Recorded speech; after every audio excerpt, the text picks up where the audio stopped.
تو اپنے دوست عمل کو ساتھ لے کر آتا ہے۔ اس لیے مصنفین کو مایوس نہیں ہونا کہ ہماری توتی اس بدنام زمانے میں کون سنے گا، بلکہ ہماری دوہری ذمہ داری ہے کہ ہمارے میں جب جب بھی جو اصلاحی خیال آئے اسے قلم طراز کریں یا اپنے موبائل میں رقم طراز کریں اور عوام و خواص تک پہنچانے میں دریغ نہ کریں۔ بھاگوت گیتا کے ایک شلوک کا ترجمہ ہے کہ کیا ہوا کبھی بیکار نہیں جاتا،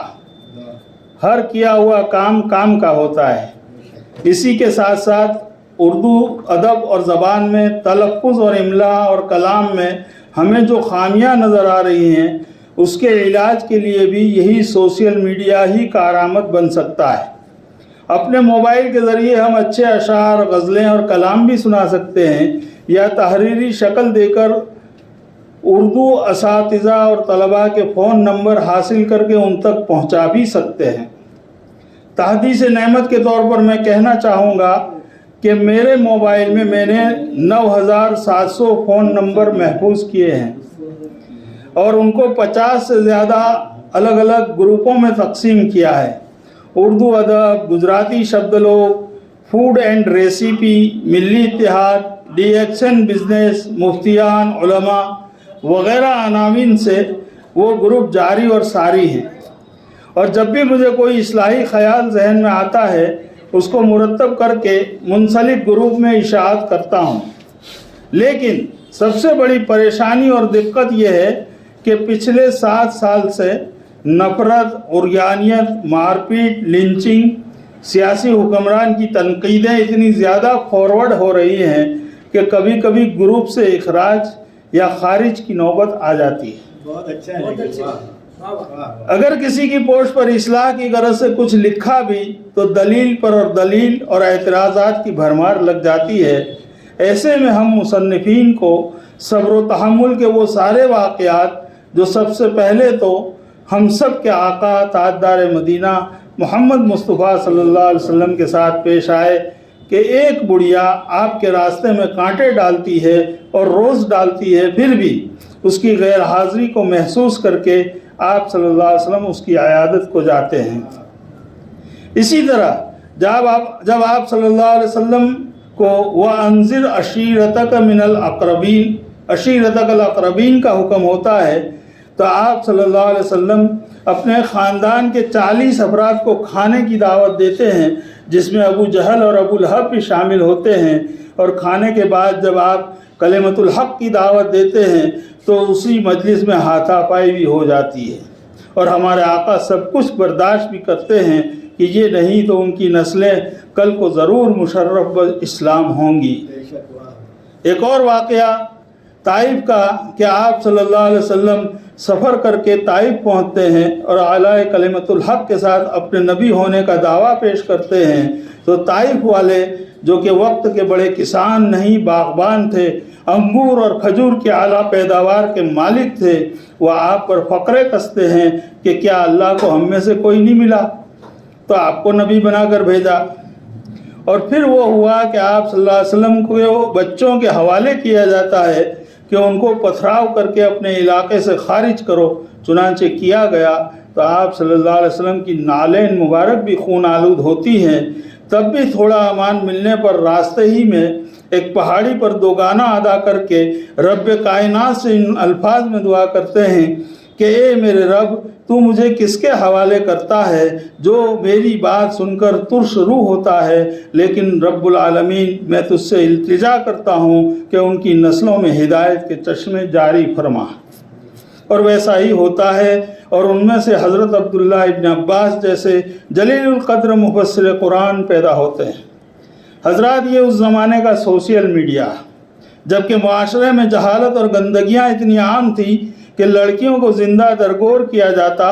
بیوہ کو ننگی کر کے خستہ اونٹ پر بٹھا کر جنگل میں چھوڑ دیا جاتا، کنووں پر سواریوں کو پانی پلانے پر نسلوں تک قبیلوں میں جنگیں ہوتی تھی۔ ایسے میں نبی آخر الزماں خاتم النبیین صلی اللہ علیہ وسلم کا واحد توحید والا میڈیا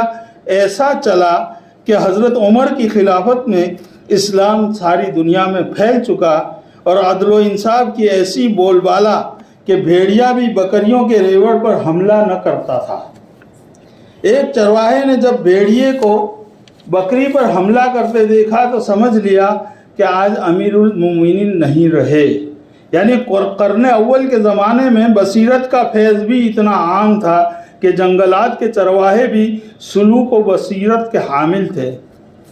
عید میلاد کے موقع پر میں اقبال پٹنی اس عظیم الشان میڈیا کو پیش کر کے اپنے آپ کو فخر محسوس کرتا ہوں اور یہ پیغام و مشورہ دینا چاہتا ہوں کہ مصنفین حضرات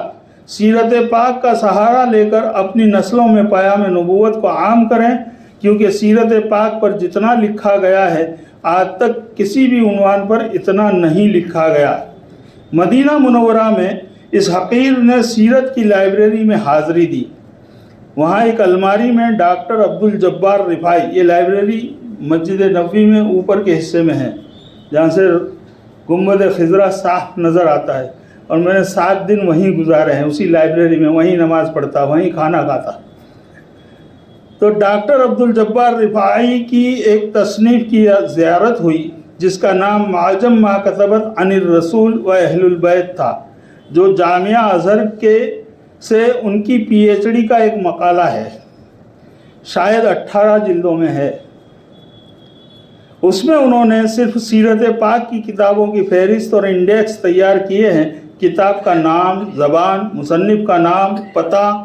کتنے صفحات یا جلدوں میں مشتمل، مطبوعہ ہے یا مخطوطہ، اور کہاں سے دستیاب ہے، اور چند ایک سطروں کا تعارف بھی پیش کیا گیا ہے۔ نمبر شمار دیکھنے کے لیے جب آخری جلد دیکھی تو آخری نمبر 29,774 تھا، یعنی انہوں نے جو کتابیں دیکھی ہیں پی ایچ ڈی کرنے کے لیے وہ اتنی تھی۔ اس میں ڈاکٹر عبدالجبار صاحب نے صرف اسی سیرت کی کتابوں کا تذکرہ کیا جن تک ان کی دسترس ہوئی، جن میں ایک کتاب 85 جلدوں میں بھی تھی، جس کو ڈاکٹر صاحب نے ایک ہی کتاب شمار کیا ہے، یعنی 7 جلدیں ہو تو ایک کتاب، ایسے 85 جلدوں والی کتاب کو بھی ایک شمار کیا ہے، وہ 29,000 اوپر گیا،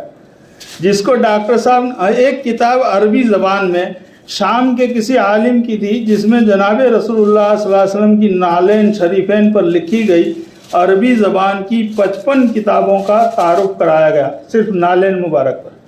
میرے عزیزوں، مصنفین کا یہ پرنٹ میڈیا تو آج کل کے ڈیجیٹل میڈیا سے بہت اوپر ہے، اس کی قدر کرو، موبائل چھوڑو اور اپنے آپ کو مطالعے سے جوڑو۔ اقبال پٹنی، سبحان اللہ و بحمدہ، سبحان اللہ العظیم۔ مشورے کی تعریف ہے بھائی، واہ واہ۔